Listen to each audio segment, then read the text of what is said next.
बहुत ज़्यादा यूज़ हो रही है। लाइक एग्जाम्स में आपने जाना हो तो आपको ग्लूकोज लेवल बहुत अच्छा होना चाहिए, क्योंकि एक मेमोरी तो आपकी बिल्ड हो चुकी है, लेकिन उस मेमोरी को यूज़ करने के लिए उसको आपने फर्दर अपने इस्तेमाल में लाना है, और उसको क्या कहते हैं मैनेज करना है अपना सारा जो अभी आप टास्क करने जा रहे हो उस मेमोरी की वजह से। तो वो उस वक्त नर्वस सिस्टम को उस मेमोरी को चलाने के लिए ग्लूकोज की ज़रूरत होती है। तो इसलिए एग्ज़ाम्स में अगर जाते हैं तो ये रिकमेंड किया जाता है कि आपका ग्लूकोज लेवल अच्छा होना चाहिए, आप नाश्ता वगैरह करके जाना चाहिए आपको।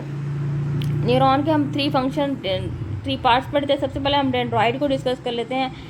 डेंड्राइट जो उनसे होते हैं ये सबसे इनका डायमीटर कम होता है, इनकी लेंथ कम होती है, और ये ब्रांचिंग होती है, फाइन ब्रांचिंग लाइक सिस्टम्स होते हैं। इनका काम ये होता है कि अगर ये सेंसरी न्यूरॉन में है तो इन्होंने सेंस ऑर्गन से, जो हमारे सेंसरी ऑर्गन्स हैं उनसे इन्फॉर्मेशन रिसीव करनी होती है। अगर ये सेंसरी न्यूरॉन है, न्यूरॉन्स की 2 टाइप्स होती हैं, सेंसरी और मोटर। तो अगर ये सेंसरी न्यूरॉन है तो इन्होंने इन्फॉर्मेशन यहाँ सेंसरी ऑर्गन से रिसीव करनी होती है, यहाँ पर नर्व इम्पल्स क्रिएट होती है, और उसके बाद डेंड्राइट से ये चली जाती है सेल बॉडी में। सेल बॉडी में एक न्यूक्लियस होता है, उसके अलावा सेल बॉडी का जो अपना एक साइटोस्केलेटन होता है, और यहाँ पे जो है नर्व इम्पल्स यहाँ से डेंड्राइट से जाती है सेल बॉडी में, और सेल बॉडी से जाती है एक्सॉन में।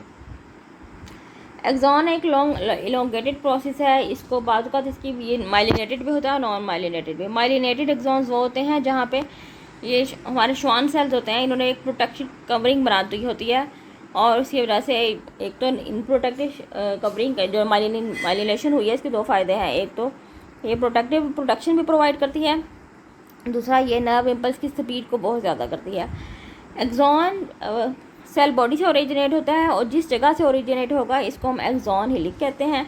एक्सॉन का जो मेम्ब्रेन है उसको एक्सोलिमा, और एक्सॉन का जो साइटोप्लाज्म है उसको एक्सोप्लाज्म उसको कहते हैं।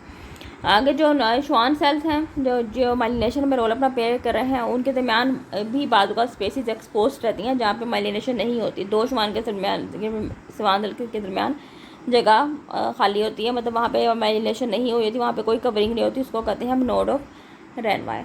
तो अब हम इसको डिस्कस कर लेते हैं। अब ये देखें एक्सॉन टर्मिनल जो दिखाया हुआ है ये ब्रांचिंग लाई है, और इसी के आगे नेक्स्ट न्यूरॉन स्टार्ट हो जाएगा।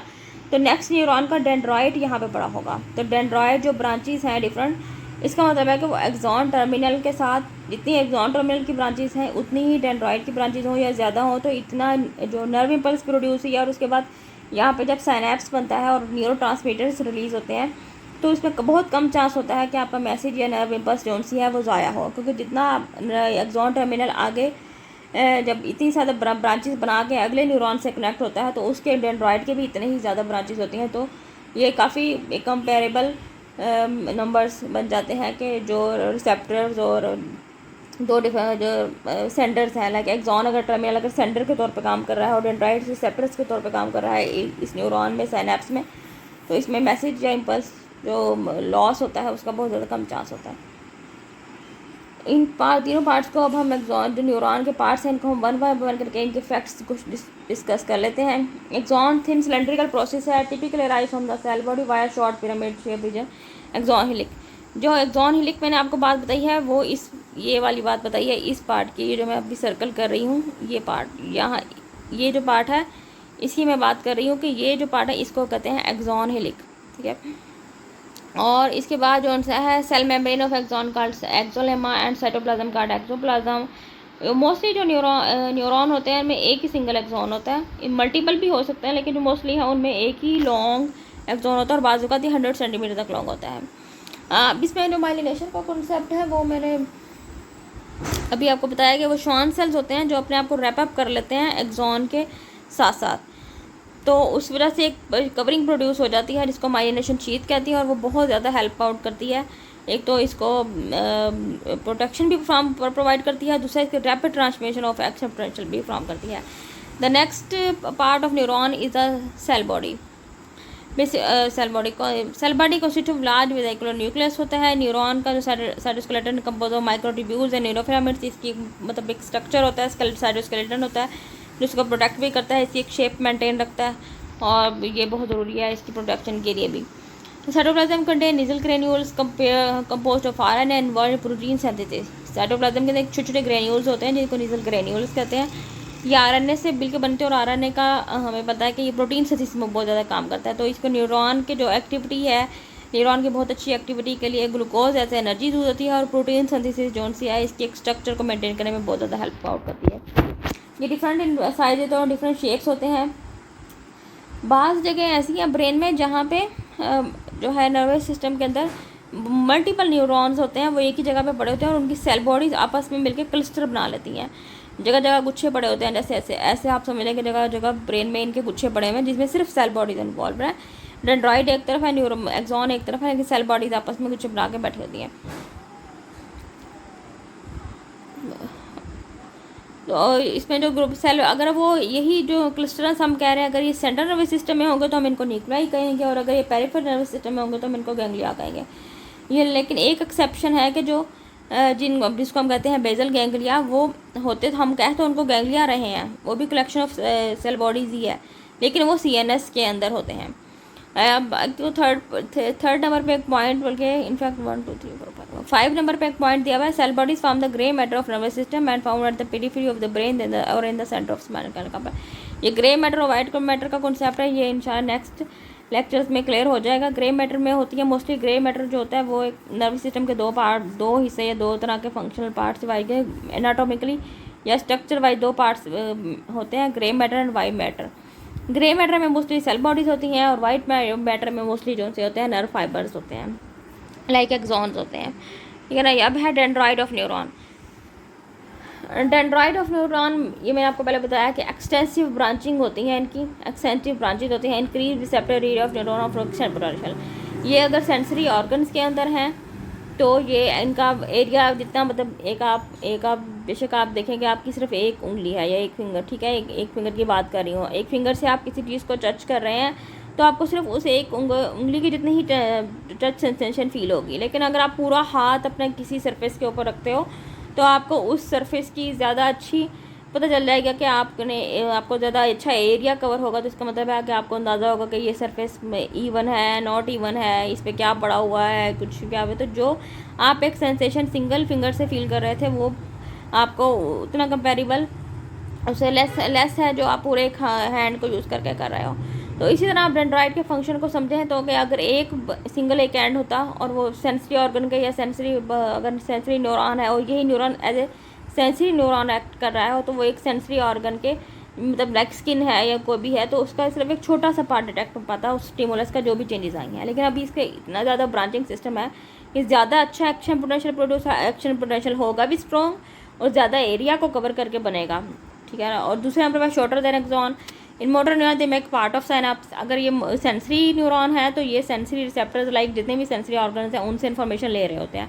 और अगर ये मोटर न्यूरॉन में है डेंड्रॉइड तो ये नेक्स्ट न्यूरॉन के ज़रिए, नेक्स्ट न्यूरॉन मतलब एक न्यूरॉन अगर ख़त्म हुआ है उसका एक्सॉन टर्मिनल बना है तो वो डेंड्रॉइड जोन से है वो साइनेप्स का पार्ट बनाता है और वो जो एक्सॉन टर्मिनल से जितने भी सिग्नल आ रहे हैं वो डेंड्रॉइड रिसीव करता है, ठीक है। अब क्लासिफिकेशन ऑफ न्यूरॉन, वैसे तो क्लासिफिकेशन ऑफ न्यूरॉन 2 टाइप्स की होती है, एक एनाटॉमिकली होती है, फिजियोलॉजिकली होती है। तो एनाटॉमिकली मोस्टली ये यूनिपोलर और बाइपोलर हैं, ये आप लोग फिरदौस में इसको पढ़ सकते हैं। इस क्लासिफिकेशन को मैंने इसलिए यहाँ डिस्कस नहीं किया कि वो एनाटॉमिकली जोन सी है वो ज़्यादा इंपॉर्टेंट है। हम क्योंकि फिजियोलॉजी का यहाँ पढ़ रहे हैं तो इसलिए हम ज़्यादा फोकस फंक्शन पे ही रखेंगे। फंक्शन वाइज जोन सी है न्यूरॉन्स की 3 टाइप्स हैं, इनमें 2 बहुत ज़्यादा कॉमन है और थर्ड टाइप जोन सी है वो इन दोनों को मिला के ही बनती है। या motor neuron control factor organs and muscle fibres. Motor neuron वो न्यूरॉन्स होती हैं जो ब्रेन और स्पाइनल कार्ड से सिग्नल्स लेके जाती हैं मोटर ऑर्गन्स तक, ठीक है ना। वो मोटर ऑर्गन्स या फैक्टर ऑर्गन्स जो हैं वो आपको पता है कि ग्लैंड्स होते हैं या मस्कुलोस्केलेटल सिस्टम होता है। सेंसरी न्यूरॉन वो होते हैं जो सेंसरी इन्फॉर्मेशन लेते हैं एक्सटर्नल एनवायरनमेंट और इंटरनल एनवायरनमेंट से and transmit them to the CNS for further reaction. जिन्होंने सेंसरी ऑर्गन्स होते हैं हमारी बॉडी में या हमारे अंदर जितने सेंसरी रिसेप्टर्स पड़े हुए हैं लाइक बैरोरिसेप्टर्स में आपको बताया पहले भी, तो वो उनसे इन्फॉर्मेशन लेते हैं और जाके वो brain CNS like brain and spinal cord में जमा करवा देते हैं ताकि इसके मुताबिक कोई प्लान बनाया जाए। Third type can be describe internal which have function to carry and process sensory information, जो इन्फॉर्मेशन रिसीव भी कर सकता है और इन्फॉर्मेशन आगे ट्रांसफर भी कर सकता है। इंटरन्यूरॉन है, ये 3 टाइप्स ऑफ न्यूरॉन है। यहाँ पे नंबर 1 जो है पे लिखा हुआ है ये सेंसरी न्यूरॉन है। इसके आप देखें कि डेंड्राइट जो इसका है, यहाँ से आप डेंड्राइट के फर्स्ट समझें कि यहाँ पे ये जो न्यूरॉन है ये आइज़ की तरफ से आ रहा है। आइज़ की तरफ से देखने की तरफ हमें कोई भी सिग्नल मिला है, कोई भी प्रॉब्लम नज़र आया है, तो ये सबसे पहले नंबर 1 जहाँ लिखा हुआ है डेंड्राइट्स में आएगा, सेंसरी न्यूरॉन के डेंड्राइट में आएगा, वहाँ से ट्रांसफ़र होगा सेल बॉडी और वहाँ से उसके एक्सॉन में जाएगा। एक्सॉन जो सा है वो आगे जाके इंटर न्यूरॉन के डेंड्राइट के साथ अपना साइनेप्स बना रहा है। ये मैं जिसकी बात कर रही हूँ वो ये वाला पार्ट है कि यहाँ पे जाके ये साइनेप्स बन रहा है, ठीक है। ये 2 न्यूरॉन जहाँ पे मिल रही होती हैं वहाँ पे ये साइनेप्स बन रहा है, ठीक है ना। यहाँ से इंफॉर्मेशन ट्रांसफ़र होगी यहाँ पे